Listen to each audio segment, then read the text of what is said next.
ഈ അടുത്ത് വന്ന ഒരു രോഗിയുടെ പ്രധാനപ്പെട്ട പ്രശ്നം എന്ന് പറയുന്നത് തലവേദനയായിരുന്നു. നമുക്കറിയാം, നമ്മുടെ ജീവിതത്തിൽ ഒരിക്കലെങ്കിലും തലവേദന അനുഭവിച്ചുള്ള ആളുകളായിരിക്കും. ഒരുപാട് കാരണങ്ങൾ കൊണ്ട്, ഒരുപക്ഷെ നമ്മുടെ ജോലി സംബന്ധമായിട്ടുള്ള സ്ട്രെസ്സ് കൊണ്ടോ അല്ലെങ്കിൽ തല സംബന്ധിച്ചിട്ടുള്ള എന്തെങ്കിലും ബുദ്ധിമുട്ട്, ഉദാഹരണത്തിന് കഫക്കെട്ട് പോലത്തെ കാരണങ്ങൾ കൊണ്ടോ നമുക്ക് ലൈഫിൽ എപ്പോഴെങ്കിലും തലവേദന ഉണ്ടായിട്ടുണ്ടാവും. എന്നാൽ ഈ രോഗിയുടെ തലവേദന കുറച്ച് വ്യത്യസ്തമായിരുന്നു. അതിന് പ്രധാനപ്പെട്ട കാരണം എന്ന് പറയുന്നത്, ഈ രോഗിക്ക് തലവേദന വരാനായിട്ടുള്ള കാരണം തലയുമായി ബന്ധപ്പെട്ടായിരുന്നില്ല. മറിച്ച് അവർക്ക് തലവേദന ഉണ്ടായിട്ടുള്ള പ്രധാനപ്പെട്ട കാരണം എന്ന് പറയുന്നത് അവരുടെ വയറുമായി സംബന്ധിച്ചിട്ടായിരുന്നു. നമ്മൾ ഇന്ന് ഡിസ്കസ് ചെയ്യാൻ പോകുന്നത് അബ്ഡോമിനൽ മൈഗ്രെയിനെ കുറിച്ചാണ്. ഞാൻ ഡോക്ടർ ഉമർ മുക്താർ, ഭൂമി നാച്ചുറൽ ക്യൂർ വെൽനസിലെ വിജ്ഞാന ഡിപ്പാർട്ട്മെൻറ്റ് കൺസൾട്ടൻറ്റ്. അബ്ഡോമിനൽ മൈഗ്രെയിൻ ആ പേരിൽ തന്നെ അതുണ്ട്. അതായത് നമ്മുടെ അബ്ഡോമിനുമായിട്ട് ബന്ധപ്പെട്ടുണ്ടാകുന്ന തലവേദന. നേരത്തെ പറഞ്ഞ പോലെ തന്നെ ഒരുപാട് കാരണങ്ങൾ കൊണ്ട് നമുക്ക് തലവേദന വരാം. പ്രത്യേകിച്ച് നമ്മളെല്ലാവരും തലവേദനയുമായിട്ട് അത്ര ഫെമിലിയർ ആയിരിക്കും. ചില ആളുകൾക്ക് തലവേദന വരാനുള്ള പ്രധാനപ്പെട്ട കാരണമായിട്ട് പറയപ്പെടുന്നത് സൈനസൈറ്റിസ് ആണ്. നമ്മുടെ തലയോടിൻ്റെ അകത്ത് കാണുന്ന സൈനസ് അറകളിൽ കഫം വന്ന് നിറയുന്നത് വഴി നമുക്ക് സൈനസൈറ്റിസ് വരാറുണ്ട്. അതിൻ്റെ ഭാഗമായിട്ട് തലവേദന വരാറുണ്ട്. ചില ആളുകൾക്ക് കഫം കൂടുന്നത് കൊണ്ടായിരിക്കും തലവേദന, അല്ലെങ്കിൽ സ്ട്രെസ് റിലേറ്റഡ് ആയിട്ട് നമ്മുടെ ജോലി അമിതമായിട്ട് ടെൻഷനും സ്ട്രെസ്സും ആങ്സൈറ്റി വരുന്ന സമയത്ത് നമുക്ക് അതിനോട് ചേർന്ന് വന്ന് തലവേദന കാണാറുണ്ട്. ഞാൻ നേരത്തെ പറഞ്ഞ പോലെ ഈ രോഗിക്ക് തലവേദന വരാനുള്ള പ്രധാനപ്പെട്ട കാരണം അവരുടെ വയറാണ്, ആമാശയം. നമുക്കറിയാം, നമ്മൾ കഴിക്കുന്ന ഭക്ഷണം നമ്മുടെ വയറിനൊപ്പം തന്നെ മറ്റൊരുപാട് ഓർഗൻസിനും എഫക്റ്റ് ചെയ്യാറുണ്ട്. പ്രത്യേകിച്ച് അബ്ഡോമിനൽ മൈഗ്രെയിൻ എന്ന് പറയുന്ന തലവേദന വരുന്ന ആളുകൾക്കാണെങ്കിൽ അവർക്ക് അതിൻ്റെ കൂടെ അസോസിയേറ്റ് ചെയ്ത് അല്ലെങ്കിൽ കൂടെ ഒരുപാട് ലക്ഷണങ്ങൾ കോമൺ ആയിട്ട് കണ്ടുവരാറുണ്ട്. അതിൽപ്പെട്ട പ്രധാനപ്പെട്ട ലക്ഷണമാണ് കോൺസ്റ്റിപ്പേഷൻ, മലബന്ധം. ഇത്തരം തലവേദന അനുഭവിക്കുന്ന ആളുകൾ സ്ഥിരമായിട്ട് തലവേദനയ്ക്ക് മരുന്ന് കഴിക്കുന്ന ആളുകളായിരിക്കും. എന്നാൽ ഇത്തരം ആളുകൾ മരുന്ന് കഴിക്കുമ്പോൾ അവർക്ക് താൽക്കാലികമായിട്ട് ശമനം ലഭിച്ചേക്കാം. എന്നാൽ ഇതിന് ഡോസ് കഴിയുമ്പോൾ പിന്നെയും ഈ തലവേദന പൂർവ്വത ശക്തിയോടെ എഫക്റ്റ് ചെയ്യുന്നത് കാണാൻ പറ്റും. നേരത്തെ പറഞ്ഞ പോലെ ഇത്തരം പേഷ്യൻസിൽ കോമൺ ആയിട്ട് കാണുന്ന ഒരു ലക്ഷണമാണ് കോൺസ്റ്റിപ്പേഷൻ. അവർക്ക് സ്ഥിരമായിട്ട് മലബന്ധമുള്ള ആളുകളായിരിക്കും. 2-3 ദിവസം കൂടുമ്പോൾ മാത്രം ബാത്റൂമിൽ പോകുന്ന അവസ്ഥയുള്ള ആളുകളായിരിക്കും. മറ്റൊന്ന്, ഇത്തരം തലവേദന വന്നു കഴിഞ്ഞാൽ, ഈ അബ്ഡോമിനൽ മൈഗ്രെയിൻ ആയിട്ടുള്ള ആളുകൾക്ക് തലവേദന വന്നു കഴിഞ്ഞാൽ അതിൻ്റെ ഇൻറ്റൻസിറ്റി കമ്പാരിറ്റീവ്ലി കുറച്ച് കൂടുതലായിരിക്കും. സാധാരണ തലവേദന വരുന്നതിനേക്കാൾ കൂടുതൽ തീവ്രതയിൽ കുറച്ച് നേരത്തേക്കെങ്കിലും തലവേദന കണ്ടുവരാറുണ്ട്. ഈ സമയത്ത് അവർക്കൊരു വൊമിറ്റിംഗ് ടെൻഡൻസിറ്റി, നോഷിയ എന്ന് പറയുന്ന ഛർദ്ദിക്കാനുള്ള ഒരു പ്രവണത കാണാറുണ്ട്. ഇത്തരം രോഗികളിൽ കണ്ടുവരുന്ന മറ്റൊരു പ്രവണതയാണ് ഫോട്ടോഫോബിയ.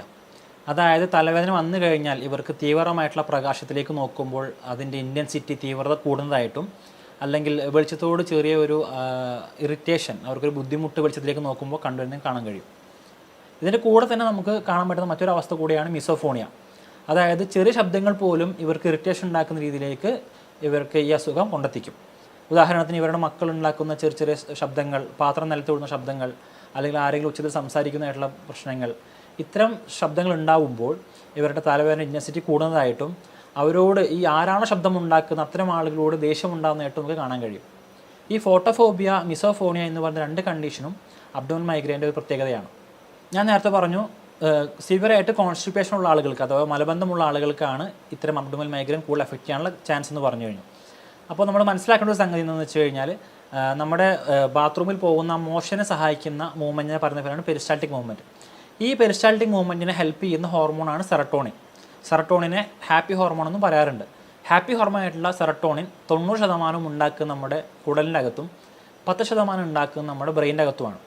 അപ്പോൾ സെറട്ടോണിൻ എന്ന് പറയുന്ന ഹാപ്പി ഹോർമോൺ ക്രമാതീതമായിട്ട് കുറയുന്നത് വഴി നമ്മുടെ പെരിസ്റ്റാൾട്ടിക് മൂവ്മെൻറ്റ് കുറയും. ഇതിൻ്റെ ഭാഗമായിട്ട് കോൺസ്റ്റിപ്പേഷൻ വരികയും അതിൻ്റെ ഭാഗമായിട്ട് മൂഡ് സ്വിങ്സ് ഉണ്ടാവുകയും, മൂഡ് സ്വിങ്സും അതുപോലെ കോൺസ്റ്റിപ്പേഷനും പെർമനൻ്റ് നിൽക്കുന്ന സമയത്ത് നമുക്ക് അതിൻ്റെ ആഫ്റ്റർ എഫക്റ്റ് ആയിട്ട് തലവേദന വരുന്ന ഒരു കണ്ടീഷൻ കാണാറുണ്ട്. അബ്ഡോമിനൽ മൈഗ്രെയിൻ കണ്ടുവരുന്ന ആളുകൾക്ക് കാണാൻ കഴിയുന്ന മറ്റൊരു പ്രശ്നമാണ് അബ്ഡോമിനൽ പെയിൻ. അതായത് വയർ സംബന്ധമായിട്ടുള്ള തലവേദന. അതുകൊണ്ട് തന്നെ ഇവർക്ക് അബ്ഡോമിനൽ പെയിൻ, തലവേദന വരുന്ന സമയത്ത് ഒരു വയറുവേദന ഉണ്ടാകുന്നതും കാണാൻ കഴിയും. ഇത്തരം ആളുകൾക്ക് വിശപ്പ് ഉണ്ടാകാനുള്ള ചാൻസും വളരെ കുറവായിരിക്കും. സ്വാഭാവികമായിട്ടും നേരത്തെ പറഞ്ഞ പോലെ സെറട്ടോണിൻ എന്ന് പറയുന്ന ഹോർമോൺ ഹാപ്പി ഹോർമോണാണ്. അതിൻ്റെ അഭാവം കൊണ്ട് പെരിസ്റ്റാൾട്ടിക് മൂവ്മെൻറ്റ് നിൽക്കും. അതിൻ്റെ ഭാഗമായിട്ട് കോൺസ്റ്റിപ്പേഷൻ എന്ന അവസ്ഥയിലേക്ക് വരും. കോൺസ്റ്റിപ്പേഷനും ഹാപ്പി ഹോർമോണിൻ്റെ കുറവും വന്നു കഴിഞ്ഞാൽ സ്വാഭാവികമായിട്ടും നമ്മുടെ മൂഡ് മാറും. ഈ മൂഡ് ചേഞ്ച് ചെയ്യുന്നത് വഴി നമുക്ക് ഹാപ്പിനെസ് കുറയും. ഹാപ്പിനെസ് കുറയുമ്പോൾ നമുക്ക് സ്വാഭാവികമായിട്ടും വിശപ്പില്ലായ്മ അനുഭവപ്പെടും. ഇതെല്ലാം റിലേറ്റഡ് ആണ്. അപ്പോൾ ഒരു പക്ഷേ നമ്മുടെ സെറട്ടോണിൻ എന്ന് പറയുന്ന ഹോർമോണിൻ്റെ കുറവ് കൊണ്ടായിരിക്കാം ഈ പറയുന്ന പ്രശ്നങ്ങളെല്ലാം ഉണ്ടാകുന്നത്. ഈ സെറട്ടോണിൻ എന്ന് പറയുന്ന ഹോർമോൺ ഒരു പക്ഷേ നമ്മുടെ ശരീരത്തിൽ, അല്ലെങ്കിൽ നമ്മുടെ പ്രത്യേകിച്ച് കുടലിൻ്റെ അകത്ത് നല്ല ബാക്ടീരിയാസിൽ അതിൻ്റെ ബുദ്ധിമുട്ട് കൊണ്ടായിരിക്കാം. അപ്പോൾ നമ്മൾ കഴിക്കുന്ന ഡയറ്റ് വളരെയധികം പ്രധാനപ്പെട്ടതാണ്. നമ്മൾ ചില ആളുകൾ ഇത്തരം ആളുകൾ പരിശോധിച്ച് നോക്കിയാൽ കാണാൻ സാധിക്കുന്ന സംഗതി, ഇവർ കൂടുതലായിട്ട് സ്പൈസി ഫുഡ് കഴിക്കുന്ന ആളുകളായിരിക്കും, അല്ലെങ്കിൽ കൃത്യമായിട്ട് ഇടവേളകളിൽ ഭക്ഷണം കഴിക്കാത്ത ആളുകളായിരിക്കും. നിങ്ങൾ നോക്കിയാൽ മനസ്സിലാക്കാൻ കഴിയുന്ന മറ്റൊരു സംഗതി, ഇത്തരം ആളുകൾക്ക് ബ്രേക്ക്ഫാസ്റ്റ് സ്കിപ്പ് ചെയ്യുന്ന ടെൻഡൻസി വളരെ കൂടുതലാണ്. കൃത്യമായിട്ട് 9 മണിക്ക് മുന്നേ നല്ല ഹെൽത്തി ആയിട്ട് കഴിക്കേണ്ട ബ്രേക്ക്ഫാസ്റ്റ് ഇവർ മിക്കവാറും കഴിക്കും ഒരു 10 മണിക്ക് ശേഷമോ 11 മണിക്ക് ശേഷമായിരിക്കും, അല്ലെങ്കിൽ ആ ബ്രേക്ക്ഫാസ്റ്റ് ഒരു സ്കിപ്പ് ചെയ്യാറുണ്ടാവും. ഇത്തരം ആളുകളിലാണ് കൂടുതലായിട്ട് അബ്ഡോമിനൽ മൈഗ്രൈൻ കാണാറുള്ളത്. ഇതിൻ്റെ കൂടെ തന്നെ ചേർത്ത് വയ്ക്കുന്ന മറ്റൊരു സംഗതിയാണ് സ്ട്രെസ്സ്. ഒരാൾക്ക് എത്രത്തോളം സ്ട്രെസ്സ് കൂടുന്നോ അത്രത്തോളം നമ്മുടെ വാഗസ് നെർവ് സ്റ്റിമുലേഷൻ സംഭവിക്കും. ഇതിൻ്റെ ഭാഗമായിട്ട് ഹൈഡ്രോക്ലോറിക് ആസിഡിൻ്റെ ഉൽപ്പാദനം കൂടുകയും ചെയ്യും. ഇങ്ങനെ ഒരുപാട് അസിഡിറ്റി കൂടിക്കഴിഞ്ഞാൽ നമുക്കത് നേരെ അബ്ഡോമിനൽ മൈഗ്രൈനിലേക്ക് വഴിവെക്കാൻ സാധ്യതയുണ്ട്. അബ്ഡോമിനൽ മൈഗ്രൈൻ ഉണ്ടാവേണ്ട ഒരുപാട് കാരണങ്ങൾ നമ്മൾ പറഞ്ഞു കഴിഞ്ഞു. ചിലപ്പോൾ അത് സെറട്ടോണിൻ്റെ കുറവ് കൊണ്ടായിരിക്കാം, ചിലപ്പോൾ നമ്മുടെ സ്ട്രെസ്സ് കൊണ്ടായിരിക്കാം, അതല്ലെങ്കിൽ നമ്മൾ കഴിക്കുന്ന ചില അമിതമായിട്ടുള്ള സ്പൈസി ഫുഡ് കൊണ്ടായിരിക്കാം, അതുമല്ലെങ്കിൽ നമ്മൾ ബ്രേക്ക്ഫാസ്റ്റ് സ്കിപ്പ് ചെയ്തുകൊണ്ടായിരിക്കാം, നല്ല ക്വാളിറ്റിയുള്ള ഭക്ഷണം കഴിക്കാത്തതുകൊണ്ടായിരിക്കാം. ഇനി അബ്ഡോമിനൽ മൈഗ്രൈൻ ചില ആളുകൾക്ക് ട്രിഗർ ചെയ്യാനുള്ളൊരു കാരണമായിട്ട് പറയുന്നത്, ഇത്തരം ആളുകൾ ചില പ്രത്യേക സ്മെല്ലുകളിലേക്ക് പോകുമ്പോൾ അവർക്ക് ഇതിൻ്റെ ആധിക്യം കൂടുതലായിട്ട് കാണാൻ കഴിയും. ഉദാഹരണത്തിന് ചില പെർഫ്യൂമുകൾ, ചില ഓർഡറുകൾ, അതല്ലെങ്കിൽ നമ്മൾ വീട്ടിൽ ഉപയോഗിക്കുന്ന ചില എയർ ഫ്രഷ്നറുകൾ, ഇത്തരം മണങ്ങൾ ഇവരുടെ തലവേദന ട്രിഗർ ചെയ്യുന്നതായിട്ട് കണ്ടുവരാറുണ്ട്. എന്നാൽ മറ്റു ചിലർക്കാവട്ടെ കോഫി കുടിക്കുന്നത് വഴി ഇവരുടെ തലവേദന കൂടാറുണ്ട്. അല്ലെങ്കിൽ പ്രോപ്പറായിട്ട് ഇവർക്ക് ഉറക്കം ലഭിക്കുന്നില്ല എങ്കിൽ അതിൻ്റെ ആഫ്റ്റർ എഫക്റ്റായിട്ട് ഇവർക്ക് തലവേദന കൂടുതലായിട്ട് കാണാറുണ്ട്. പൊതുവേ ഈ അബ്ഡോമിനൽ മൈഗ്രൈൻ അല്ലെങ്കിൽ മൈഗ്രൈൻ എഫക്റ്റ് ചെയ്ത ആളുകൾക്ക് ഉറക്കം കുറവായിരിക്കും. ഈ ഉറക്കം കുറയുന്ന സമയത്തും സ്വാഭാവികമായിട്ട് നമ്മുടെ ബോഡി ഹീറ്റ് കൂടും, ശരീരത്തിൽ ഡോപ്പമിൻ്റെ അമൗണ്ട് കൂടും. ഇത് വന്നു കഴിഞ്ഞാൽ പിന്നെയും നമുക്ക് അബ്ഡോമിനൽ മൈഗ്രൈൻ അല്ലെങ്കിൽ മൈഗ്രൈൻ കൂടാനുള്ള സാധ്യത കൂടുതലാണ്. അപ്പോൾ ഇതൊരു സൈക്കിൾ പോലെ പ്രവർത്തിക്കും. സ്വാഭാവികമായിട്ടും ഉറക്കം കുറഞ്ഞാൽ ബോഡി ഹീറ്റ് കൂടും, ബോഡി ഹീറ്റ് കൂടുമ്പോൾ പിന്നെയും തലവേദന കൂടും, തലവേദന കൂടിയ പിന്നെയും ഉറക്കം കുറയും.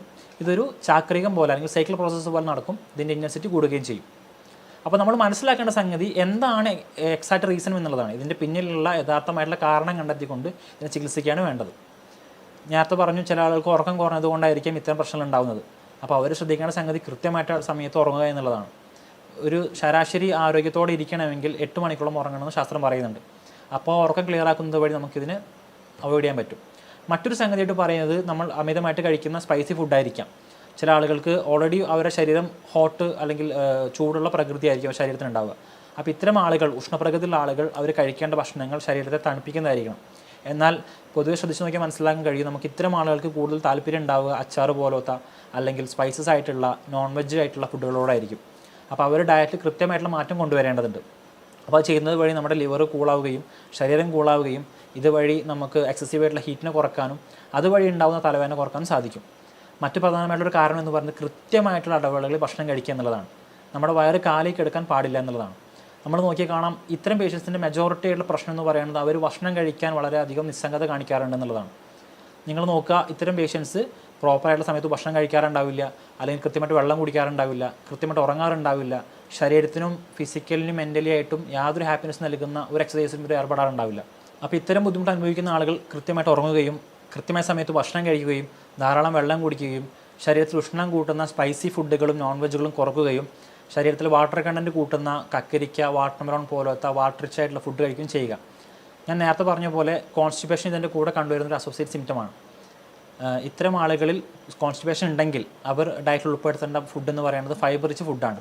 നമ്മുടെ നാരുകൾ ധാരാളം അടങ്ങിയിട്ടുള്ള ഭക്ഷണങ്ങൾ കഴിക്കുന്നത് വഴി കോൺസ്റ്റിപ്പേഷൻ ഒഴിവാവുകയും അതിൻ്റെ ഭാഗമായിട്ടുണ്ടാവുന്ന ഈ അസോസിയേറ്റ് ആയിട്ട് വരുന്ന തലവേദന നമുക്ക് ഒഴിവാക്കാനും കഴിയും. ഇത്തരം തലവേദനകൾ പരിപൂർണ്ണമായിട്ട് മാറ്റിയെടുക്കാൻ പറ്റുന്നതാണ്. നമുക്കറിയാം, ഇതിന് നമ്മൾ ചില ആളുകൾ കൃത്യമായിട്ട് അല്ലെങ്കിൽ സ്ഥിരമായിട്ട് മരുന്നുകൾ കഴിക്കുന്നുണ്ടാവും, പെയിൻ കില്ലേഴ്സ് സ്ഥിരമായിട്ട് കഴിക്കുന്നുണ്ടാവും. ഇത് ഒരു പരിധിക്കപ്പുറത്തേക്ക് ഇത് കഴിച്ചു കഴിഞ്ഞാൽ നമ്മുടെ ലിവറും അതുപോലെയുള്ള കിഡ്നി പോലത്തെ ഫങ്ഷൻസിന് അത് ഡാമേജ് ഉണ്ടാക്കും.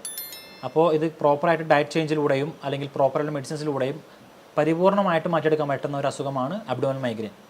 ഇതുമായിട്ട് ബന്ധപ്പെട്ട് നിങ്ങൾക്ക് സംശയങ്ങളുണ്ടെങ്കിൽ താഴെ കാണുന്ന നമ്പറിൽ മെസ്സേജ് അയക്കാം, കമൻറ്റ് ബോക്സിൽ അറിയിക്കാം. മറ്റൊരു വീഡിയോ നമുക്ക് വീണ്ടും കാണാം. Thank you.